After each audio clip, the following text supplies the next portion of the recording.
नरेंद्र मोदी द्वारा कश्मीर में हटाया गया 370 धारा वह क्या है, इस वीडियो के माध्यम से आप सभी को बताया जा रहा है। वीडियो को पूरा देखें।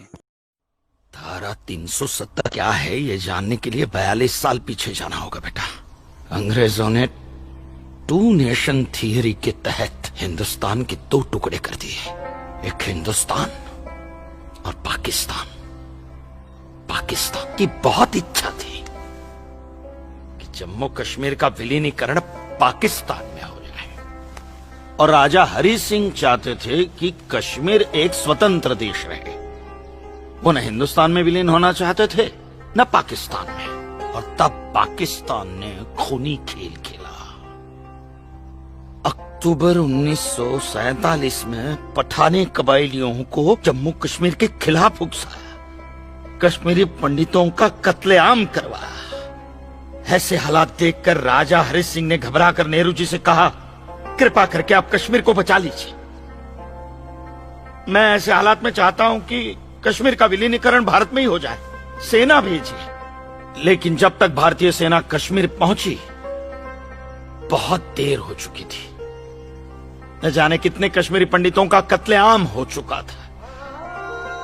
कश्मीर का 1/3 हिस्सा पठानी कबायलियों ने अपने कब्जे में कर लिया था। लेकिन अपनी इस नीच हरकत के बाद भी पाकिस्तान बाज नहीं आया।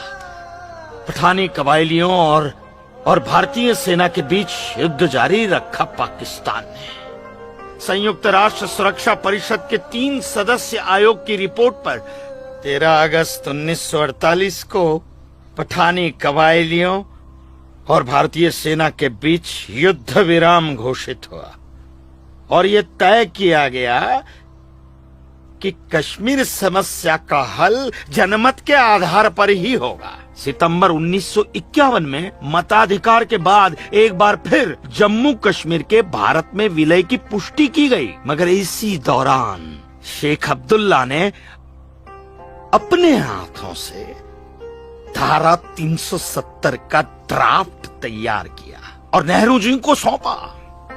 सरदार पटेल और आम्बेडकर साहब की मर्जी के खिलाफ 1952 में नेहरू जी ने इसे लागू भी कर दिया। इसी धारा 370 की वजह से नेहरू जी ने कश्मीर को एक ऐसा विशेष दर्जा दे दिया जिसमें जम्मू कश्मीर राज्य ने हिंदुस्तान से अपना एक अलग संविधान स्थापित कर लिया। इसी धारा 370 की वजह से हमारे हिंदुस्तान का राष्ट्र ध्वज अलग है और कश्मीर का भी ध्वज अलग।